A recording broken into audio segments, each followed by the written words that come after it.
வணக்கம். புது புது அர்த்தங்கள் நிகழ்ச்சியில் உங்களை சந்திக்கிறதுல ரொம்ப மகிழ்ச்சி.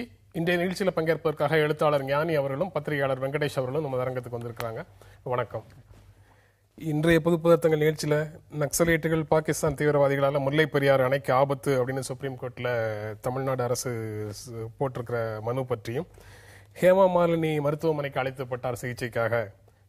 செல்லப்பட்டார் சிகிச்சைக்காக, என் மகள் சாக விடப்பட்டார் அப்படின்னு சொல்லி அந்த விபத்தில் இறந்து போன குழந்தையினுடைய பெற்றோர் சொல்ற செய்தியையும், குஜராத் கலவரத்துக்கு பொறுப்பேற்று மோடி மன்னிப்பு கேட்க வேண்டும்னு சொல்லி காங்கிரஸ் திடீரென்று ஒரு கோரிக்கையை முன்வைக்குது.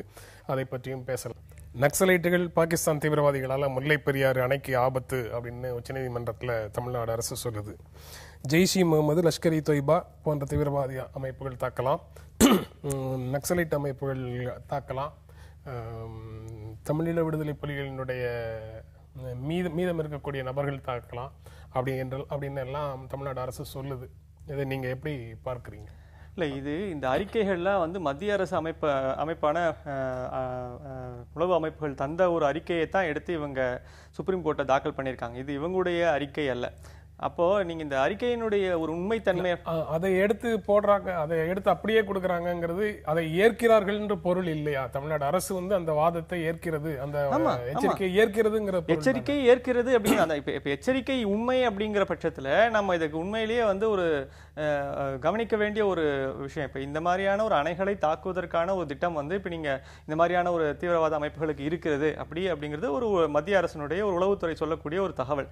அந்த தகவலை இவர்கள் எடுத்து மத்திய சுப்ரீம் கோர்ட்ல தாக்கல் செய்யறாங்க அப்படின்னா, ஒன்னு இவங்க ஏற்றுக்கொள்கிறார்கள், இரண்டு அது உண்மையிலேயே அந்த விதமான ஒரு பாதிப்பு இருக்கு அப்படிங்கறது நமக்கு உண்மையிலே கவலைப்படக்கூடிய வேண்டிய ஒரு விஷயம்.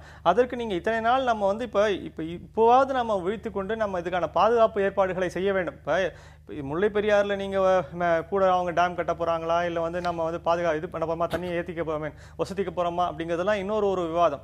அடிப்படையில் அதை பாதுகாக்க வேண்டிய நிலை அப்படிங்கிறது ஒன்று இருக்கு. அதுக்கான ஒரு அச்சுறுத்தலாகவே இது அடிப்படையில் வைக்கப்படுவது ரொம்ப, அதாவது நீங்க இதனுடைய முல்லை பெரியாருடைய கேரளாவுக்கும் தமிழ்நாட்டுக்கும் இடையில இருக்கக்கூடிய அந்த முரண்பாட்டில் முல்லை பெரியாறு அணையினுடைய பாதுகாப்புக்கு மத்திய தொழில் பாதுகாப்பு படையினரை நிறுத்த வேண்டும் அப்படின்னு மத்திய அரசுக்கு வலியுறுத்தணும்னு ஒரு கோரிக்கையை தமிழ்நாடு வைப்பதை ஏற்க முடியுது, புரிந்து கொள்ள முடியுது.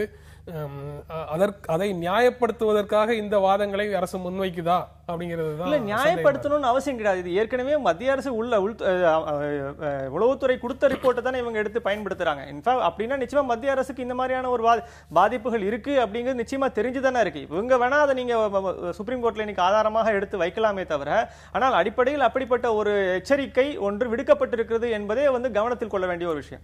ஞானி, நீங்க எப்படி பார்க்கறீங்க? இதுல ஒரு மத்திய அரசுடைய பாலிடிக்ஸ் ஒன்று அதுக்கு இல்ல. இதுக்குள்ள பாத்தீங்கன்னா மத்திய அரசுடைய ஐபி தான் இந்த அறிக்கையை கொடுக்குது, அதனுடைய உளவுத்துறை தான்.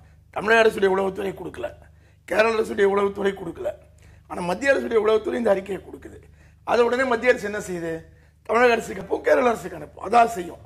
தமிழக அரசுக்கு வந்த அறிக்கையை தமிழக அரசு எடுத்து பயன்படுத்தி கேரள போலீஸ் பாதுகாப்பு போதாது, மத்திய பாதுகாப்பு படை வேணும்னு இப்ப தமிழக அரசு கேட்குது. இதுக்கு பின்னால தமிழக அரசுக்கு ஒரு நோக்கம் இருக்கு.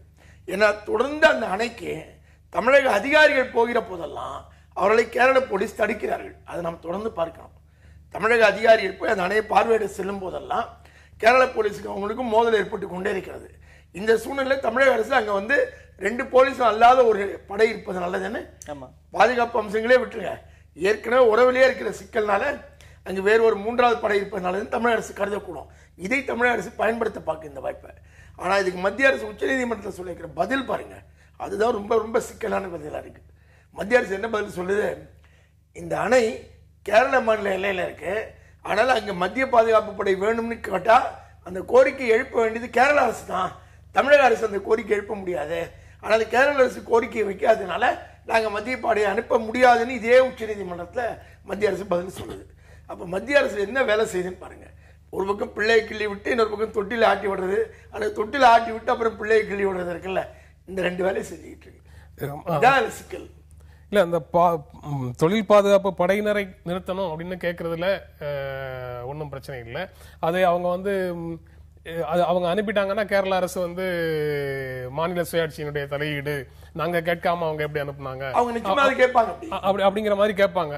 அதனால இப்போதைக்கு உச்சநீதிமன்றம் சொல்ற வரைக்கும் சொல்லி அனுப்புறதுங்கிறது வேற, சொல்ற வரைக்கும் மத்திய அரசு வந்து எந்த அரசாக இருந்தாலும் இதே மாதிரி தானே சொல்லும். ஆனா மத்திய அரசு நியாயமா என்ன சொல்லியிருக்கணும்னா, நாங்க அனுப்ப தயாராக இருக்கிறோம், தமிழக அரசு கோரிக்கை வைத்திருக்கிறது, கேரள அரசு கோரிக்கை வைத்தால் அனுப்புவோம் அப்படின்னு சொன்னா நியாயம்.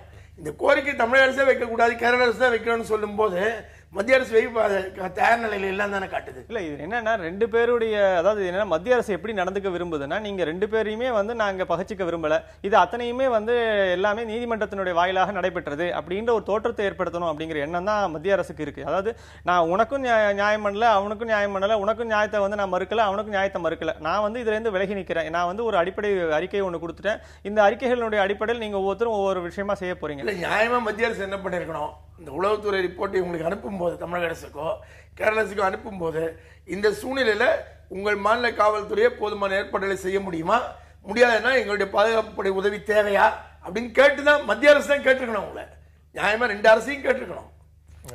அதாவது இந்த அச்சுறுத்தல் இருக்குங்கிறத தெரிவிக்கிறது அவங்க தான் கேட்டிருக்கணும். இல்ல அது பொதுவான அறிக்கையா தான் எனக்கு தெரியுது. இப்ப அதாவது இது எல்லா அணைகளுக்கும் சேர்த்து சொல்லப்பட்ட ஒரு அறிக்கையா தான் நான் பாக்குறேனே தவிர குறிப்பிட்டு இந்த அணைக்குன்னு சொல்லி அவங்க சொன்ன மாதிரி தெரியல. அதாவது இந்த மாதிரி வாகனத்தை கொண்டு தாக்குதல் நடத்தலாம் அப்படின்ற ஒரு அறிக்கை வந்து எல்லா அணைக்கும் சொல்லப்பட்ட ஒரு அறிக்கை.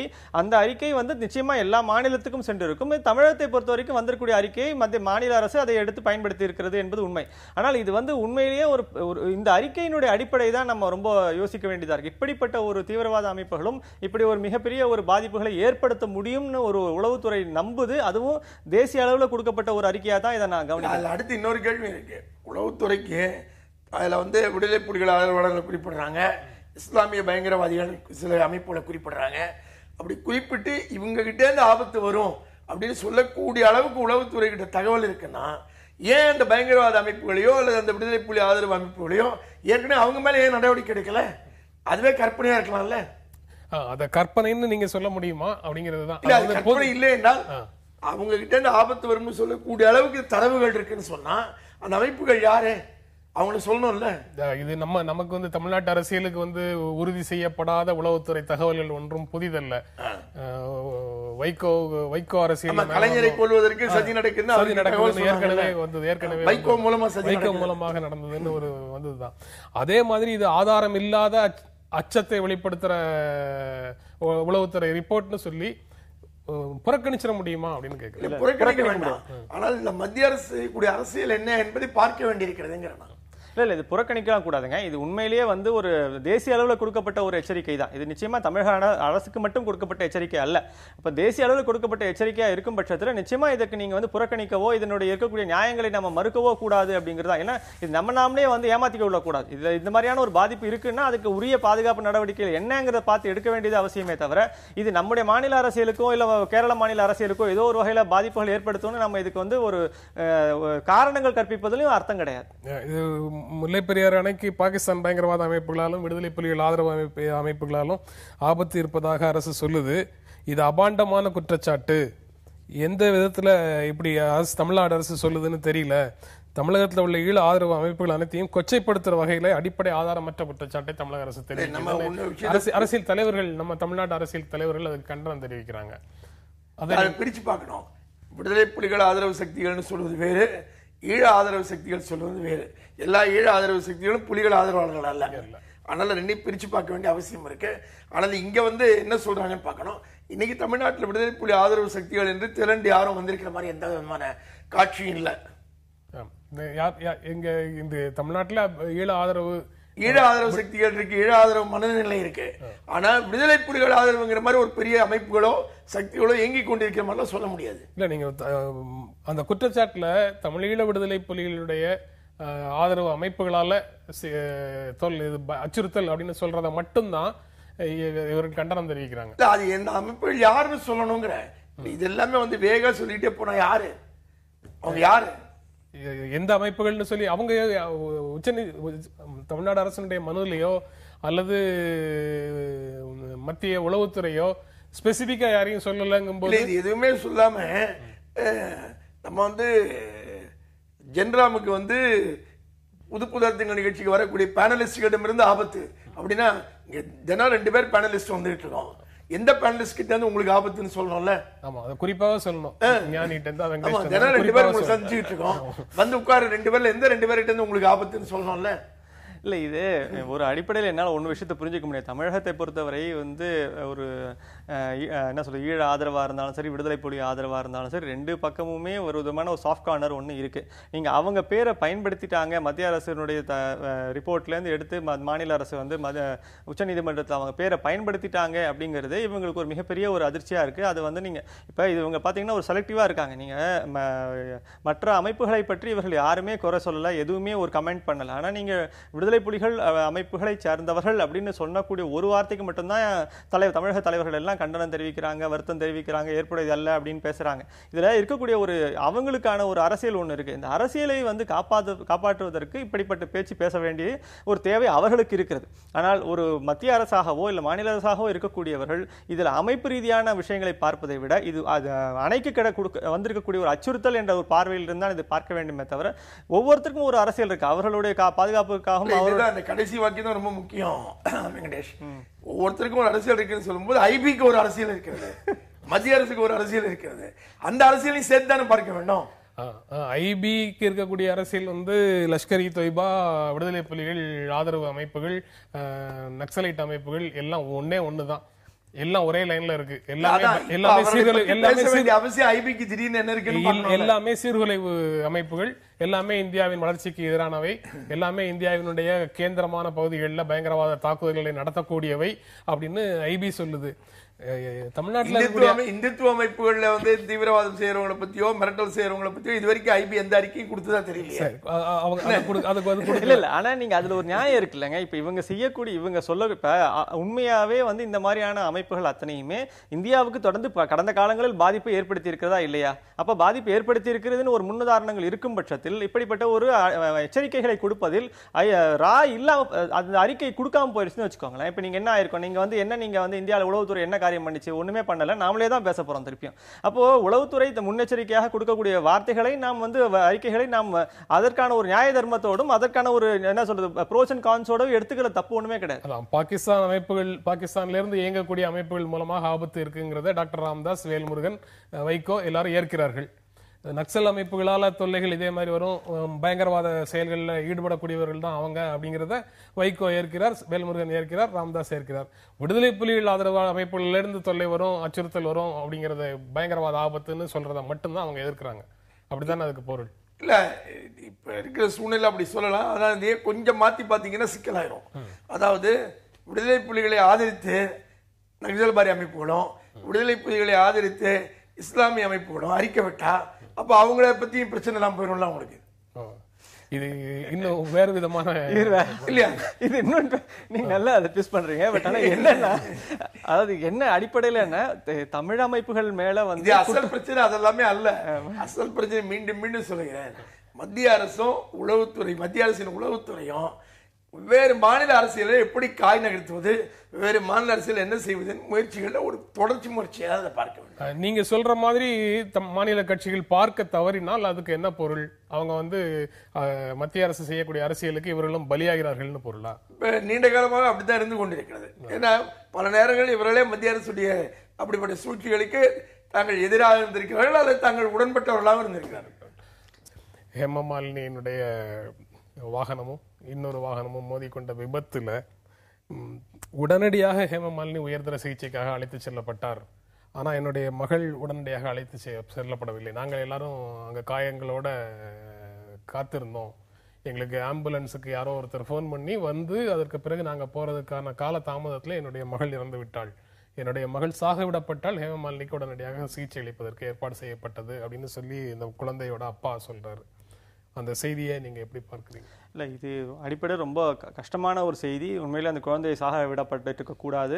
இதில் நம்முடைய செலிபிரிட்டிக்கு கிடைக்கக்கூடிய ஒரு இம்பார்ட்டன்ஸ் ஒன்றும் சாதாரண மனிதர்களுக்கு கிடைக்கக்கூடிய இம்பார்ட்டன்ஸும் இந்தியாவில் வந்து எல்லா சமயத்துலையுமே அது அப்படி தான் இருந்திருக்கு. செலிபிரிட்டிக்கான இம்பார்ட்டன்ஸு மற்றவங்களுக்கு சாதாரண அது வந்து கைவிடப்பட்டவர்கள் தான். அது நம்முடைய மிகப்பெரிய பிரச்சனை. இப்போ என்னென்னா, நம்ம இதை பிரச்சனை எப்படி பார்க்கணும்னா, நம்முடைய சாலைகள் ஆகட்டும், ஹைவேஸ் ஆகட்டும், எங்கேயுமே நீங்கள் பார்த்தீங்கன்னா உங்களோட மெடிக்கல் அசிஸ்டன்ஸ் அப்படிங்கிறது உடனடியாக வரதே கிடையாது. இப்போ நீங்கள் இந்த பெரிய ப்ராப்ளத்தை நீங்க வந்து எப்படி புரிஞ்சுக்கணும்னா, பல்வேறு நெடுஞ்சாலைகளாகட்டும், தேசிய நெடுஞ்சாலைகளானா கூட நீங்க பாத்தீங்கன்னா நம்முடைய மெடிக்கல் அசிஸ்டன்ஸுங்கிறது அவ்வளவு சீக்கிரத்துல வராது கிடையாது.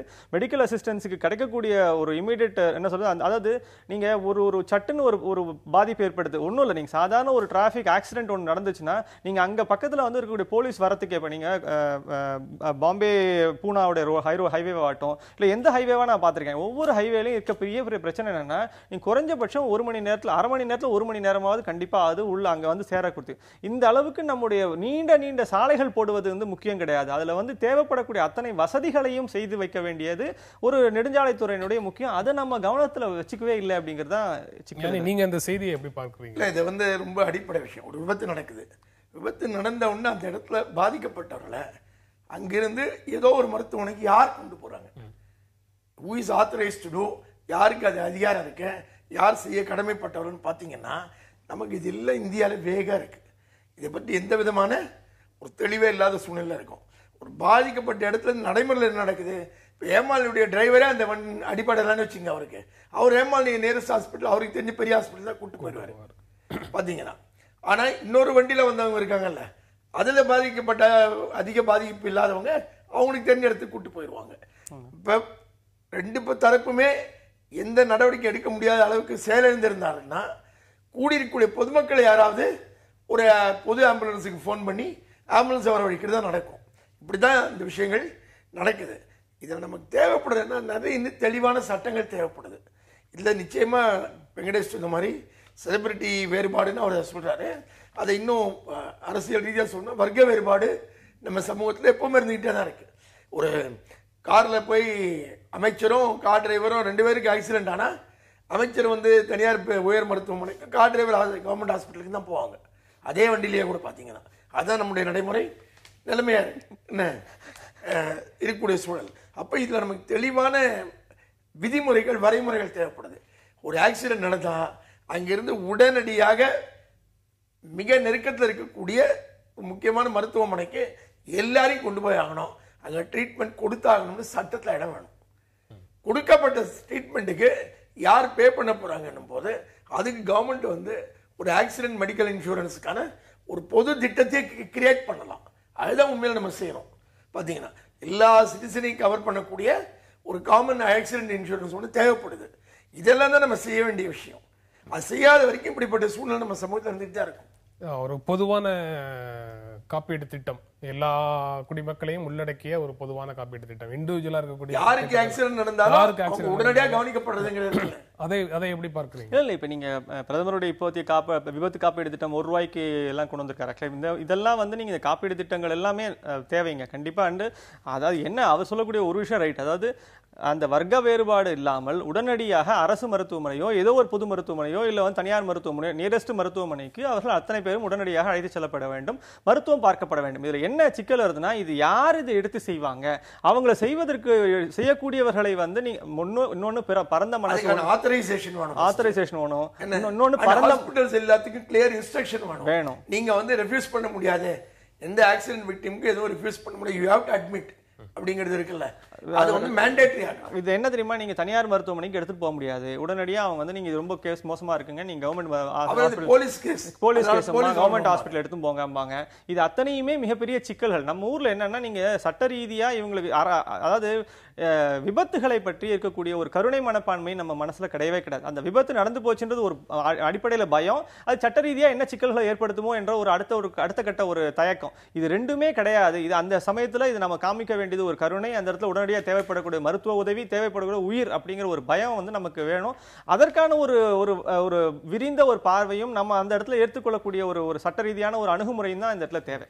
இந்த விபத்து அப்படின்னு வந்த உடனே முதல்ல செய்தியாக எப்படி ஊடகங்கள்ல வருதுங்கிறதுல இருந்தே ஆரம்பிக்கணும் நம்ம பேசுறத. இது வந்து அரசு என்ன செய்யணும், அங்கு கூடியிருக்கக்கூடிய சமூகம் என்ன செய்யணும் அப்படின்னு பேசுறோம். நாம என்ன செய்யறோம் நம்ம சகோதரர்கள் என்ன செய்யறாங்கிறதையும் பற்றி பேச வேண்டியது அவசியம்னு தோணுது. ஒன்று வந்து ஹேமமாலினிங்கிற பிரபலத்தினுடைய வாகனம் ஒரு குடும்பம் அந்த வாகனத்துல மோதி ஒரு சிறுமி அதுல சாவுன்னு ஆசிட்டிஸ் வந்து அதுக்கு ஹேமமாலினி அந்த கொலை குற்றத்துக்கு காரணம் மாதிரியான ரிப்போர்ட்டிங் ஒன்று வருது.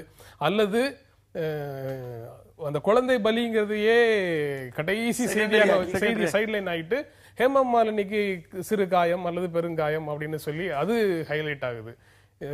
எப்படி அதை ரிப்போர்ட் பண்ணணும் அப்படின்றத பாக்குறீங்க? இல்ல பத்திரிகை செய்திகளை பொறுத்த மட்டும், ஊடக செய்திகளை பொறுத்த மட்டும் நீண்ட காலமாக இதுல ஊடகத்துல செய்தி கொடுப்பவர்களிடம் இருக்கிற கோளாறு மட்டும் இல்ல, நுகர்வோரான பார்வையாளர்கள் வாசகர்கள் இந்த சிக்கல் இருக்கு.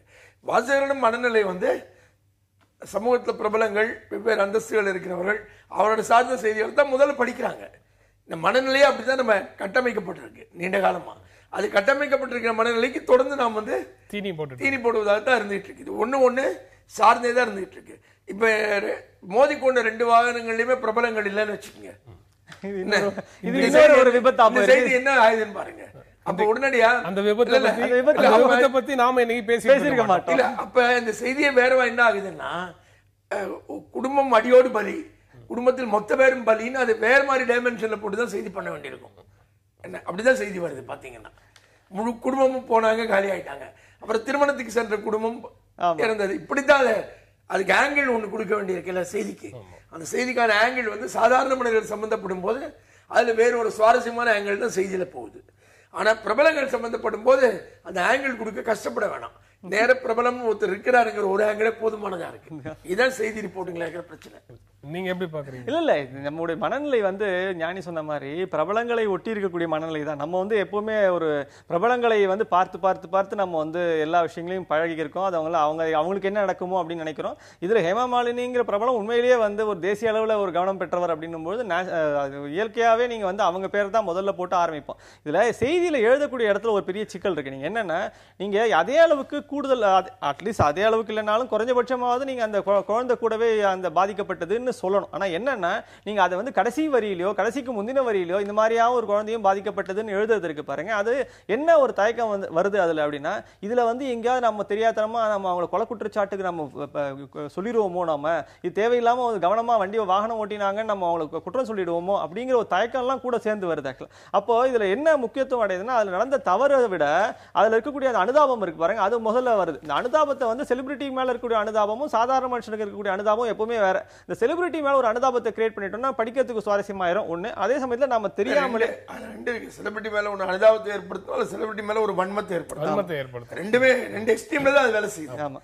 அப்ப என்ன ஆகுதுன்னா, நீங்க தேவையில்லாம நம்ம இன்னொரு பக்கம் சல்மான் கான் நடைபாதையில இருக்கவங்க மேல வண்டியை ஓட்டி கொண்டுட்டாருன்னு அந்த செய்தி வரும்போது அது வேற துணி இருக்குல்ல. ரா அமைப்பினுடைய முன்னாள் தலைவர், வாஜ்பாய் ஆட்சி காலத்தில் காஷ்மீர் விவகாரங்களுக்கான பிரதமரின் சிறப்பு ஆலோசகராக செயலாற்றிய ஏஎஸ் துலாட் அப்படிங்கிறவர் ஒரு பேட்டியில் சொன்ன தகவல்கள் திரும்பவும் ஒரு சர்ச்சையை ஏற்படுத்தி இருக்குது. அதில் வாஜ்பாய் குஜராத் கலவரத்துக்கு கடுமையான கண்டனத்தை தெரிவித்ததோட அதற்கு பிறகு ஏற்பட்ட மக்களவைத் தேர்தல் தோல்விக்கும் அந்த கலவரம் தான் காரணம், 2004 பிஜேபி ஆட்சியை இழந்ததுக்கு அதான் காரணம் அப்படின்னு சொல்லி நம்பினாரு அப்படின்னு சொல்லி அவர் சொல்றாரு. இந்த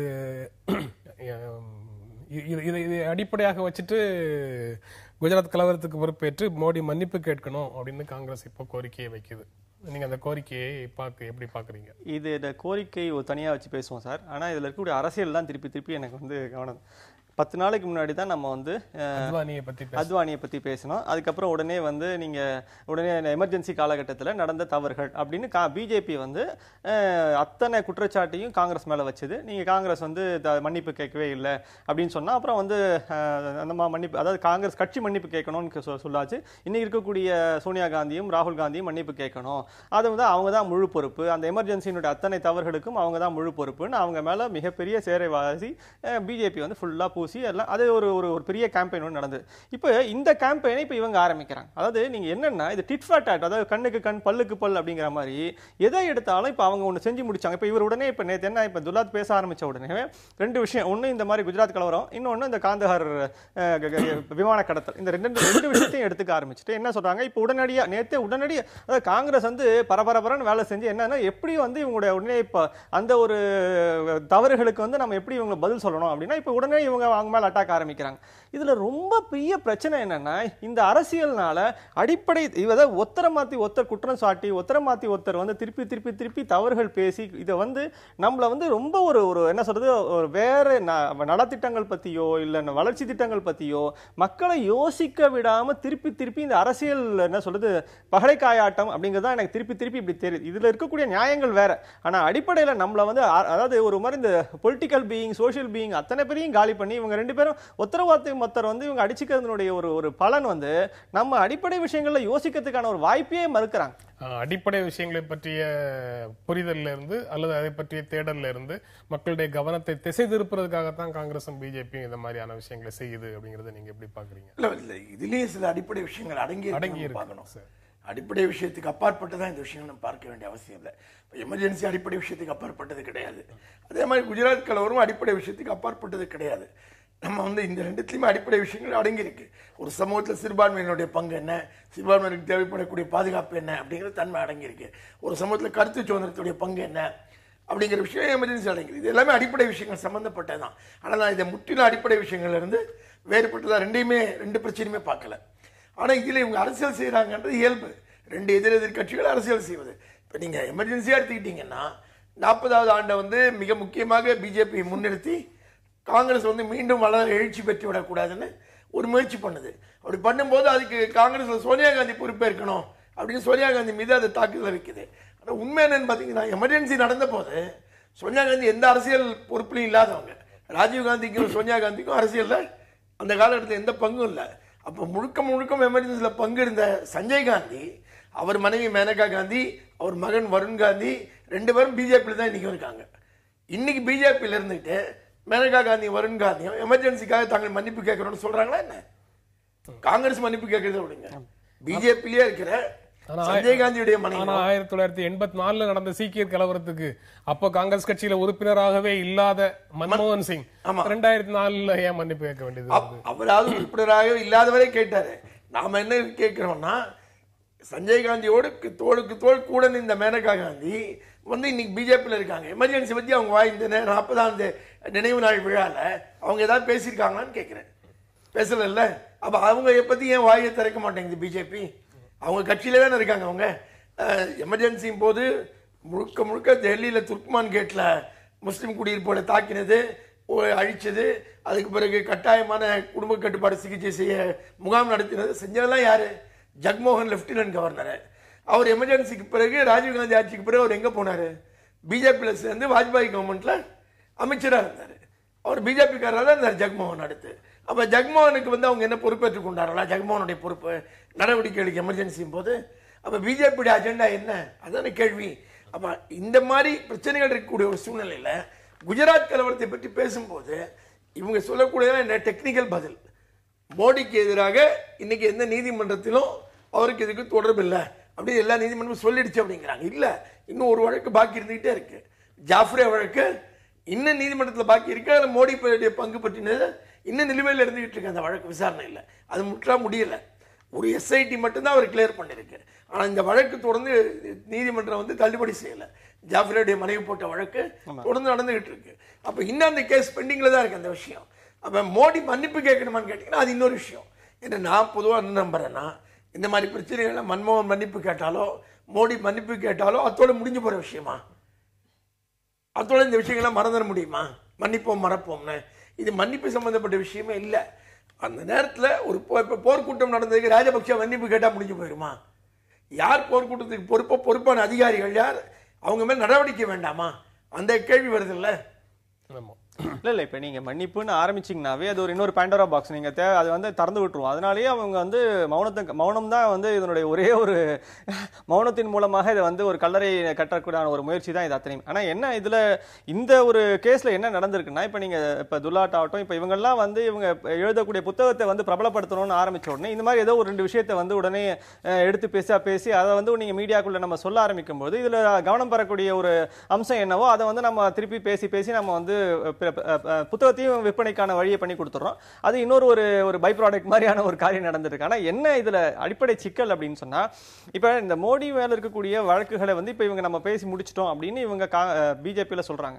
ஆனா தார்மீக ரீதியா அவர் இன்னும் பதில் சொல்லவே இல்லை அப்படிங்கறத ஒரு பொதுமக்கள் ரீதியா நம்ம பேசக்கூடிய ஒரே ஒரு கருத்து. இப்ப நம்ம இப்ப என்னன்னா, அதாவது தேவைப்படும் போது டெக்னிக்கலா பேசுவாங்க, தேவைப்படாத போது நீங்க வந்து தார்மீக ரீதியா பேசுவாங்க. அப்போ இந்த தார்மீகம் அப்படிங்கிறதும் டெக்னிக்கல் அப்படிங்கிறதும் சட்ட ரீதியான அப்படிங்கிறதும் வந்து ரெண்டு வேற வேற சமயத்துல வசதிக்கேற்ப பயன்படுத்தக்கூடிய ஒரு தராசு தட்டுகள் ரெண்டும் ஒண்ணுக்கு ஒண்ணு எதிரா இருக்கணும். அது துரதிருஷ்டவசமாக அப்படின்னு சொல்லணுமா தெரியல. ரெண்டும் சட்ட ரீதியான விஷயமும் அற ரீதியான விஷயமும் வேற வேறவாகவோ எதிரெதிராகவோ பார்வை இருக்க வேண்டும். அறம் வந்து சட்டத்துக்கு உட்பட்டு இருக்க வேண்டும். நீங்க ஞானி பேசும்போது சொன்னார்ல வெங்கடேஷ், அந்த விஷயங்கள் வந்து குறிப்பாக நீங்க அதை எப்படி பாக்குறீங்க? துர்க்மான் கேட் சம்பவத்துக்கு பொறுப்பான சஞ்சய் காந்தியினுடைய மனைவி, அப்போது முழுக்க முழுக்க சஞ்சய் காந்தி கூட இருந்த மனைவி, இப்ப பாரதிய ஜனதா கட்சியில, ஜக்மோகன் திரும்பவும் பாரதிய ஜனதா கட்சியில. அந்த அத்துமீறல்களுக்கு இந்திரா காந்தியை தவிர, சஞ்சய் காந்தியை தவிர அந்த சமயத்துல கூட இருந்த பலர் வந்து அதற்கு பிறகு பாரதிய ஜனதா கட்சிக்குள்ள வந்ததை பார்க்க முடியுது. ஆனா எமர்ஜென்சியினுடைய அத்துமீறல்களை பற்றி பாரதிய ஜனதா கட்சி பேசுது அப்படிங்கறத எப்படி பாக்குறது? இல்லங்க, அத்துமீறலை பத்தி பேச வேண்டிய இப்ப இன்னொரு விஷயம் எனக்கு புரியல. அதாவது இது தொடர்புடையதா என்னன்னா, நம்ம பொதுவா வந்து 25 வருஷம் அப்படின்னு ஞாபகம் 50 வருஷம் ஞாபகம் வச்சுப்போம், 100 வருஷம் ஞாபகம். அது என்ன 40 வருஷத்தை ஞாபகம் வச்சுட்டு திடீர்னு வந்து நம்ம 40வது ஆண்டை நாம வந்து எமர்ஜென்சிக்கு 40 ஆண்டு, அது எனக்கு தெரிஞ்சு இது புதுசா இருக்கு. இந்த 40 ஆண்டு அப்படிங்கிறது என்னன்னா, ஞானி சொன்ன மாதிரி ஒரு அரசியல் காரணம். அதாவது நீங்க இன்னைக்கு வந்து காங்கிரஸ் வந்து எழுச்சி பெற்றுவிடக் கூடாது என்பதற்காக பயன்படுத்தக்கூடிய ஒரு ஆயுதமாக நான் இதை நினைக்கிறேன். அதே சமயத்துல என்னன்னா, இப்ப நீங்க இதுல சம்பந்தப்பட்ட எல்லாருமே இப்ப பிஜேபியில இருந்தவங்களும் சரியா காங்கிரஸ்ல இருந்தவங்களும் ஒவ்வொரு காலகட்டத்திலையும் கட்சி மாறி இருக்காங்க. அவங்களுடைய என்ன சொல்ற அவங்களுடைய ஒரு அரசியல் பார்வைகள் மாறி இருக்கு, அவங்களுடைய வசதிகள் மாறி இருக்கு, இதெல்லாம் நடந்திருக்கு. இதுல தனிப்பட்ட அளவுல குற்றம் சாட்டக்கூடிய ஒரு தனிப்பட்ட நபர்களை குற்றம் சாட்ட வேண்டும், அவர்கள் வந்து என்னென்ன விதமான தவறுகள் செய்தாலும் பேசணும். ஆனா அதே சமயத்துல இது வந்து காங்கிரஸ் ஆட்சி செய்த தவறு அப்படிங்கிறது அது மாற்று கருத்து கிடையாது. அப்போ நிச்சயமா காங்கிரஸ் ஆட்சி அந்த தவறை செய்திருக்க வேண்டுமா அப்படிங்கிற ஒரு கேள்வி மட்டும்தான் திருப்பி இருக்கு. அது அவன் தான் இந்திரா காந்தியுடைய பர்சனல் காரணங்களுக்காக நடப்பட்ட ஒரு தவறாகத்தான் இதை இன்னும் நம்ம வந்து ப்ரொஜெக்ட் பண்ணிட்டே இருக்கோம். அப்படிதான் நடந்திருக்கு. இது ஒரு சிக்கல். ஆனா என்னன்னா இப்ப நீங்க பின்னாடி வந்து நீங்க அந்த மாதிரி வருண் காந்தியோ இல்ல நீங்க வந்து மேனகா காந்தியோ எல்லாம் வந்து நீங்க இருந்திருக்காங்களே, நீங்க பிஜேபியில் இடம் கொடுத்திருக்காங்களே, ஏன்னா காங்கிரஸ் அந்த அம்மாக்கு இடம் கொடுக்கல, அந்த அம்மா அந்த நெக்ஸ்ட் பார்ட்டியான பிஜேபியில் வந்து சேர்ந்திருக்காங்க அப்படின்னு அவன் நிச்சயமா அந்த அம்மாவும் கேள்வி கேட்கணும். அவங்க வந்து பதில் சொல்லுவாங்களான்னு எனக்கு தெரியல. ஆனா பிஜேபி அவங்களை கேள்வி கேட்காது, அது நேரம் அவங்களுடைய கட்சிக்குள்ள இருக்கிறதுனால கேள்வி கேட்காது. இதுல என்ன எமர்ஜென்சியை பத்தி பிஜேபியில இருக்கிற சுப்பிரமணியன் சாமி 25வது வருஷம் ஒரு கட்டுறாரு. இப்ப என்ன சொல்றாரு? அவரோட ஸ்டாண்ட் 25 வருஷத்துல என்ன 40 வருஷத்துல என்னன்றது இருக்குல்ல, அதுவே மாறுது இல்ல. இன்னொரு செய்தி இந்த இவர் சொல்றதன் மூலமாக என்ன இருக்குன்னா, ஹிஜ்புல் முஜாஹிதீனுடைய தலைவர் சையது சலாவுதீன் ஐபியினுடைய சீஃபை பார்த்து தன்னுடைய மகனுக்காக மெடிக்கல் சீட்டு கேட்டாரு, அதை மனிதாபிமான அடிப்படையில் உதவி செய்தாரு, ஐபி சீஃப் வந்து வாங்கி கொடுத்தாரு அப்படின்னு சொல்லி ஒரு மனிதாபிமான அடிப்படை இன்னைக்கு ரொம்ப முக்கியமாயிடுச்சு. சுஷ்மா ஸ்வராஜ்ல தொடங்கி ஆமா அப்படி சொல்றாரு. இந்த இதே மாதிரி மனிதாபிமான உதவிகளை வெங்கடேஷ் செய்ய முடியுமா, ஞானி செய்ய முடியுமாங்கிறது நல்லா ஒண்ணுமே செய்ய முடியாது. என்னன்னா இவங்க என்ன நினைக்கிறாங்கன்னா, காஷ்மீருக்குள்ள நீங்க ஏதோ ஒரு இந்த பிரிவினைவாத அமைப்புகளை வந்து ஏதோ ஒரு வகையில தாஜா பண்ணணும், அவங்கள வந்து சமாதானப்படுத்தி ஏதோ வந்து அவங்களுடைய வழக்கமான ஒரு ஜனநாயக பாதைக்குள்ள கொண்டு வரணும்னு நினைக்கும் போது இந்த மாதிரியான உதவிகள் ஏதோ ஒரு வகையில பயன்படும் அப்படின்னு நினைக்கிறாங்க. அது எனக்கு தெரிஞ்சு இந்த மாதிரியான பிரிவினைவாத பல அமைப்புகளோட தொடர்பு இருக்கக்கூடிய அதிகாரிகள் வந்து ஏதோ ஒரு வகையில அவங்களுக்கான வசதிகளை பண்ணி கொடுத்தா அவங்க ஏதோ மனம் மாறுவாங்க. ஒண்ணு. ரெண்டாவது, அவங்க ஏதோ நமக்கு வந்து அட்லீஸ்ட் குறைஞ்சபட்ச தகவல்களையாவது பகிர்ந்து கொள்வாங்கன்ற எதிர்பார்ப்பெல்லாம் இருந்திருக்கும். அதுக்காக செய்யப்பட்ட ஒரு காரியமா தான் அதை நான் புரிஞ்சுக்க வேண்டியதா இருக்கே தவிர நிச்சயமா உளவுத்துறைக்கும் இந்த மாதிரியான பல்வேறு தீவிரவாத அமைப்புகளுடைய எப்போதும் ஒரு நட்பும் காதலும் பகையும் இருந்துகிட்டே தான் இருக்கு. பாத்தீங்கன்னா ஒரு உறவு வந்து இருந்துகிட்டே தான் இருக்கு. எனக்கு தெரிஞ்சு பல தீவிரமா பேசக்கூடிய இயக்கங்கள்லாம் இருக்காங்கல்ல, அதுல இருக்கிறவர்களுக்கு உளவுத்துறை அதிகாரிகளை பேர் சொல்லி கூப்பிடுற அளவுக்கு நெருக்கமா இருக்கலாம் நான் பார்த்திருக்கேன். தமிழ்நாட்டிலேயே இப்போ நான் 83 இங்க பல்வேறு ஈழ அமைப்புகள் இருந்த போது அந்த ஈழத்தை சேர்ந்த அமைப்புகள் அத்தனை பேருக்கும் தலைவர்கள் எல்லாருக்கும் உளவுத்துறைகளோடு இருந்தவர்களோட நெருங்கின தொடர்பு இருந்துச்சு. அதே நேரத்தில் ஒருத்தர் சந்தேகத்தோடும் பார்த்துக்கிட்டு இருப்பாங்க, ஒருத்தர் நட்போடு இருந்துகிட்டு இருப்பாங்க. இது வந்து தொடர்ந்து அவர்களோடு இருந்துகிட்டு இருக்கக்கூடிய அந்த உறவுகளுடைய தன்மை. அது அப்படித்தான் இருக்க முடியும். அந்த உறவு இவங்க கிட்ட இருந்து தகவல்களை பெற வேண்டும் என்றால் இல்ல, அந்த உறவு வந்து நம்ம இதுக்கு நிகரா வந்து பத்திரிகையாளர்களுக்கும் உளவுத்துறையினருக்கும் பத்திரிகையாளர்களுக்கும் காவல்துறையினருக்கு இருக்கிற உறவுலையும் இதை பார்க்கலாம், பத்திரிகையாளருக்கு அரசியல்வாதிகளுக்கு இடையே இருக்கிற உறவுலையும் இதை பார்க்கலாம். இல்ல அந்த மாதிரி இப்ப இது அடிப்படையில செய்தி அடிப்படையில வந்து என்ன நடக்குதுன்னு புரிஞ்சு கொள்ள வேண்டியது ஒரு உளவுத்துறையினுடைய அமைப்பு, உளவுத்துறையினுடைய பணி அப்படிங்கும் போது அவங்க வந்து இந்த மாதிரியான பிரிவினைவாதிகளோட பேச வேண்டிய கட்டாயம் ஒண்ணு இருக்கு, தகவல் தெரிஞ்சுக்க வேண்டிய ஒரு கட்டாயம் இருக்கு. அதுல எவ்வளவு தூரம் ஈல்டு பண்றாங்களோ, ஈல்டு பண்றவங்களுக்கு என்ன வந்து திருப்பியும் இவங்க செய்ய முடியும் அப்படிங்கறதுதான் இது. அதுல நம்ம தான் ஒரு சீட் வாங்கி கொடுத்திருக்காரு, அப்படிலாம் நடந்திருக்கு. ஆனா என்னன்னா இது நம்மால வந்து நீங்க அந்த அளவுக்கு ஒரு இதை வந்து ஒரு நியாயப்படுத்தியோ இதெல்லாம் பேச முடியல. ஆனா இது என்னன்னா நீங்க இதை நியாயப்படுத்த வேண்டிய அர்த்தமும் கிடையாது. ஆனா என்னன்னா இப்படிப்பட்ட செய்திகள் வந்த பின்னாலும் கூட நீங்க அல்லது அப்படி செய்திகள் பெற்ற பின்னாலும் கூட அவங்களெல்லாம் யாரையுமே உங்களால ஜனநாயக பாதைக்குள்ள யாரையுமே மாற்ற முடியல அப்படிங்கிறது தான் இதுல இருக்கக்கூடிய வருத்தத்தக்க விஷயம். அதாவது இது ஒரு தொடர்ந்து ஆன்கோயிங்கான ஒரு விஷயம் நடந்துருக்கு. இப்ப திருப்பி அவங்களுக்குள்ளே புதுசான அமைப்புகள் உருவாறாங்க, புதுசான கோரிக்கைகள் உருவாருது, புதுசான விதமான எதிர்பார்ப்புகள் மாறி இருக்கு. அப்ப நீங்க இதுல கூட தலைவர்களும் மாறிக்கொண்டே வந்திருக்கிறார்கள். அந்த தலைவரை நம்பி நீங்க செய்யக்கூடிய உதவிகள் வந்து பின்னாடி பயனற்று போகின்றன. இதெல்லாம் நம்முடைய பெரிய பிரச்சனை. என்னன்னா நீங்க இதை வந்து இப்ப நீங்க காஷ்மீர் இஷ்யூ அப்படின்னு பேசும்போது பிரிவினைவாதிகளோடு என்ன விதமான உரையாடலை நீங்க ஏற்படுத்த வேண்டும், அதற்கான ஒரு ஃப்ரேம் ஒர்க் என்ன, எப்படி நாம இதை செய்யணும்னு நினைக்கிறோமே தவிர இந்த மாதிரி மக்களோடு உரையாடல் இல்லாம போனா இந்த சிக்கல் எல்லாம் நடக்கும். வெகுஜன மக்களோட எந்த விதமான உறவும் இல்லாம அங்கங்க மக்கள் பிரதிநிதியா சொல்லிக் கொள்ளக்கூடிய சில குழு, சில தலைவர்கள் இவங்களும் மட்டுமே உறவு வச்சுக்கிட்டு இருந்தீங்கன்னா இந்த பாலிடிக்ஸ் தான் நடக்கும். மக்களுக்கு இதுக்கு என்ன தொடர்பு இருக்கு? நீங்க வாஜ்பாய் வந்து இந்த 2002 குஜராத் கலவரத்தை எங்கள் அரசு கையாண்ட விதம் தவறானது அப்படின்னு சொன்னாரு அப்படின்னு சொல்லி அவர் சொல்றாரு, அந்த அதிகாரி சொல்றாரு. அப்ப வாஜ்பாயுடைய அறிக்கை வந்து அப்போதே பகிரங்கமா வந்ததுதான். அவர் அப்போதே வந்து மோடி கிட்ட வந்து இது ராஜ்நீதி அல்ல அப்படின்னு சொன்ன கருத்தெல்லாம் அப்பயும் வந்திருக்கு. அது ஒன்றும் புதிய கருத்தல்ல, ஏற்கனவே பகிரங்கப்படுத்தப்பட்ட கருத்து தானே. கந்தார் விமான கடத்தல் தொடர்பாகவும் இப்ப அவர் சொல்றாரு. அது ஒரு அபத்தமான கருத்து. திருப்பி அதாவது என்னன்னா நீங்க கூஃப் அப் அப்படின்னா என்ன, நாம வந்து முடிவெடுக்க முடியாம போயிருச்சு. அங்க அமிர்தசர்ல இருந்து பிளேன் பறந்து போயிருச்சு. அந்த சமயத்துல நம்ம பஞ்சாபுடைய காவல்துறைக்கு நம்ம சரியா உத்தரவு கொடுக்கல. நீங்களும் தானே அந்த டெசிஷன் மேக்கிங்ல உட்கார்ந்து இருந்தீங்க. இன்னைக்கு இந்த புனிதர் மாதிரி உட்கார்ந்து நீங்க கருத்து பேசக்கூடிய ஒரு அதிகாரி என்ன பண்ணீங்க? அன்னைக்கு நீங்களும் தான் அந்த உயர்மட்ட கமிட்டியில உட்கார்ந்து இருந்தீங்க. நீங்க தான முடிவு பண்ணிருக்கணும். நீங்க முடிவு பண்ணல, நான் வந்து அன்னைக்கு பிளேனை பறக்க விட்டுட்டோம் நாங்க, அதனால வந்து it was a goof up. என்ன அந்த goof upங்கிறதுக்கு அர்த்தம் என்ன? முடிவு சரியா எடுக்க முடியல, அவ்வளவுதானே. அந்த முடிவு வந்து ஒரு குழுவா எடுக்கும்போது அன்னைக்கு இருக்கக்கூடிய பதற்றம் என்ன, அங்க இருக்கக்கூடிய பிளேன்ல இருக்கக்கூடிய 200 பேரை காப்பாத்தி ஆகணும். அதுதான் அடிப்படை. அத்தனை நோக்கம். இப்ப யஷ்வந்த் சின்ஹா சொல்றாரு, எல்லாருமே சொல்றாங்க அன்னைக்கு முதல் தேவையாக இருந்தது அந்த 200 பேரை காப்பாற்ற வேண்டும். எது முக்கியத்துவம்? நான் முடிவு எடுத்து நான் வந்து அத்தனை 200 பேர் செத்து போறது பரவாயில்லன்னு முடிவு எடுத்துக்கலாமா? என்ன முடிவு எடுக்கணும் அப்படின்னு ஒரு கேள்வி இருக்குல்ல. அந்த முடிவினுடைய ஒரு பகுதியா இருந்தவர் வந்து இன்னைக்கு திடீர்னு வெளியே வந்து தாம் புனிதர் மாதிரி பேசுறது இன்னொரு தவறு. நம்ம நிகழ்ச்சி நிறைவு செய்யற இடத்துலயும் இருக்கும், கடைசி 2 நிமிடங்கள்னு வச்சுக்கோங்களேன். அவர் சொல்ற மாதிரி இப்போ அந்த மாதிரி விஷயங்கள்லாம் வருவதற்கு என்ன காரணம்ங்கிறது தெரியல. அத்வானி வந்து எமர்ஜென்சி பத்தி பேசுறாரு, எமர்ஜென்சி வருவதற்கான சூழல் இருக்கு அப்படின்னு சொல்லி அவர் சொல்றாரு. இப்ப வாஜ்பாய் அரசியலேயே என்னென்ன கோளாறுகள்லாம் இருந்தது வாஜ்பாய் சொன்னதாக அவர் சொல்றாரு. அரசியல்லையும் சரி, அதிகார வர்க்கத்திலையும் சரி, ரெண்டுத்திலையும் ஓய்வு பெற்ற பிறகு உண்மையோட எல்லாம் உறுத்தல்னால பேசுவது என்பது இயல்பு. அத்வானியும் ஓய்வு பெற்ற நிலைமையில் தான் இருக்கிறாரு, துலாத்தும் ஓய்வு பெற்ற நிலைமையில் தான் இருக்கிறாரு. அதனால ஓய்வு பெற்ற பிறகு பல உண்மைகள் பேசுவதுங்கிறது அவங்களுக்கு ஒரு மனசாட்சி உறுத்தல்னு வைத்துக் கொள்ளலாம்.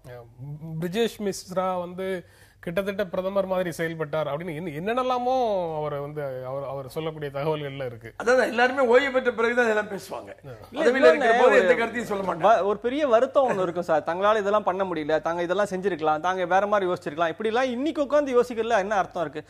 நீங்க அந்த உயர்மட்ட குழுல இருந்த பொழுது நீங்க என்ன முடிவு எடுத்தீங்க? நான் சொன்ன கேட்கலன்னா சொல்றோம். இதுல இருந்து எதிர்காலத்துல இந்த பணியில இருக்கக்கூடியவர்கள் பாடம் கற்றுக்கொள்ள வேண்டும்ங்கிறதுக்காக அதை சொல்லக்கூடாதா? சொல்லலாம். ஆனா என்னன்னா அந்தந்த சூழ்நிலை இருக்கக்கூடிய அன்னைக்கு காந்தஹார்ல நீங்க பிளேனை காப்பாத்தல அரசியல் கொள்கை அடிப்படையில இருக்கு. ஆனால் கொள்கை அடிப்படையை நிறைவேற்ற வேண்டிய கட்டாயத்தில் அதிகாரி இருக்காரு. அதுக்கு மேல அவர் ஒன்றும் பண்ண முடியாது. அதுக்கு மேல அவரால் ஒன்றும் செய்ய முடியாது. இந்த நிகழ்ச்சியில பங்கேற்று உங்களுடைய கருத்துக்களை பகிர்ந்து கொண்டதற்கு எங்கள் நெஞ்சார்ந்த நன்றி. மீண்டும் சந்திப்போம். நன்றி, வணக்கம்.